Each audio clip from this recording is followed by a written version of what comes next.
नमस्कार दोस्तों, stock market trading में आपका दिल से स्वागत करते हैं। कहीं आप हमारे चैनल पहली बार विजिट किए जरूर सब्सक्राइब करिए लेटेस्ट और जो इन्फॉर्मेशन पाने के लिए।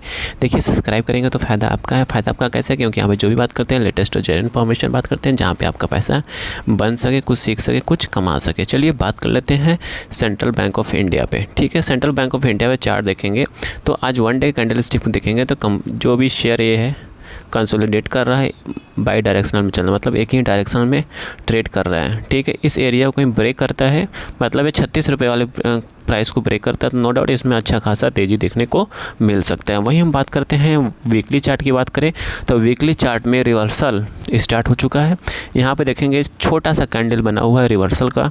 ठीक है, तो यहाँ से रिवर्सल स्टार्ट हो चुका है सेंट्रल बैंक ऑफ इंडिया में। नो डाउट आने वाले कल या परसों तक में भी इसमें बिग मोमेंटम देखने को मिल सकता है। अगेन यहाँ पे बाय सेल कोई रिकमेंडेशंस नहीं है, just education purpose information share किया जा रहा है।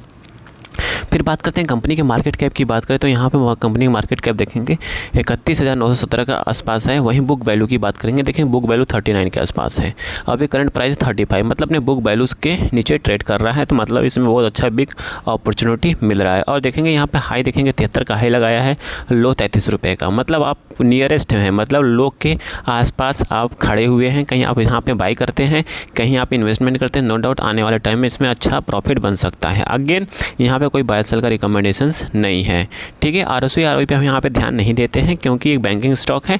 बैंकिंग स्टॉक्स में क्या देखा जाता है उसके बारे में भी हम यहाँ पे डिस्कस करेंगे, क्योंकि बैंकिंग स्टॉक्स में दो फैक्टर देखा जाता है जो मोस्ट इंपॉर्टेंट होता है। वो कौन सा फैक्टर होता है, चलिए वो भी जान लेते हैं। वो होता पहला होता डिपॉजिट। बैंक के पास जितना अच्छा डिपॉजिट होगा उतना अच्छा बिजनेस करेगी, उतना अच्छा ग्रोथ करेगा। डिपॉजिट नहीं होगा तो ग्रोथ नहीं करेगी। ठीक है, ये फैक्ट है, ये रूल है। बोरोइंग की बात करें तो बोरोइंग 13,000 के आसपास का है।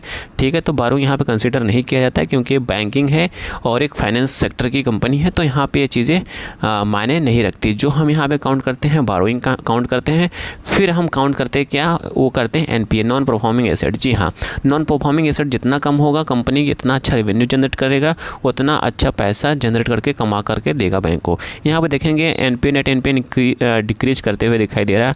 75 से 70 आया, 70 से 61 आ गया नेट एनपीए। ग्रॉस एनपीए की बात करें तो ग्रॉस एनपीए भी डिक्रीज करता हुआ दिखाई दे रहा है। जितना कम एनपीए होगा उतना कंपनी अच्छा परफॉर्म करेंगी। एनपीए का मतलब मैं आपको बता देता हूँ, शॉर्ट टर्म में होता है नॉन परफॉर्मिंग एसेट। जी हाँ, नॉन परफॉर्मिंग एसेट मतलब कि इस पैसे पे बैंक कुछ भी पैसा अर्न नहीं कर रहे हैं, ना कुछ कमा रही है, उसे एनपीए कहते हैं। आई थिंक आपको समझ में आ गया होगा एनपीए क्या कहते हैं, एनपीए किसे कहते हैं। ठीक है, या वही बात करते हैं प्रमोटर होल्डिंग की बात करते हैं। प्रमोटर होल्डिंग देखेंगे, प्रमोटर होल्डिंग 89% किसके पास है, गवर्नमेंट ऑफ इंडिया के पास है।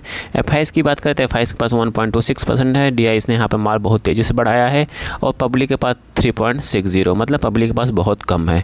जितना पब्लिक के पास कम होगा उतना सर्कुलेटिंग कम होगा तो उतना तेज़ी से इंक्रीज़ करता है, ये फैक्ट है। ठीक है, तो आई थिंक सारी इन्फॉर्मेशन आपको समझ में आ चुकी होगी कि सेंट्रल बैंक ऑफ इंडिया में हमें क्या करना चाहिए, क्या नहीं करना चाहिए, क्योंकि रिस्क पैसा आपका है तो रिस्क भी आपका होना चाहिए।